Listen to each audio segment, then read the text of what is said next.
சகரியா Elizabeth கர்த்தருக்கு பிரியமானவங்க, ஊழியம் செஞ்சவங்க. அவங்க நாட்களில் ரொம்ப நாள் எதிர்பார்த்த காரியம் ஒன்று நடக்கலை.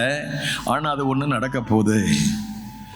ஆண்டவர் சகரியா பார்த்து, உன் வேண்டுதல் கேட்கப்பட்டது, உன் மனைவியாக எலிசபெத் உனக்கு ஒரு குழந்தை பெற்றெடுப்பாள் அப்படின்னு சொன்ன போது ஆண்டவருக்கு ஸ்தோத்திரம். அவளுக்கும் கொஞ்சம் அது கஷ்டமாக தான் இருந்தது. ஆனாலும் கர்த்தருடைய வார்த்தையை நம்பின பொழுது ஆண்டவர் அவங்க குடும்பத்தில் ஒரு பெரிய காரியத்தை செய்தார். இதை சொல்லிட்டு, எலிசபெத் உன்னுடைய இனத்தனாகி எலிசபெத் இப்போ அவள் வாழ்க்கையில் ஒரு அற்புதம் நடந்திருக்கு. மனுஷனால் அல்ல, தேவனால் கூடாத காரியம் ஒன்றும் இல்லை. அவ வாழ்க்கையில ஒரு முதுமையில ஒரு அற்புதம் நடக்கு. அவன் வாழ்க்கையில ஒரு அற்புதம் நடந்தா உன் வாழ்க்கையில நடக்க போகுது அப்படின்னு சொல்றாரு.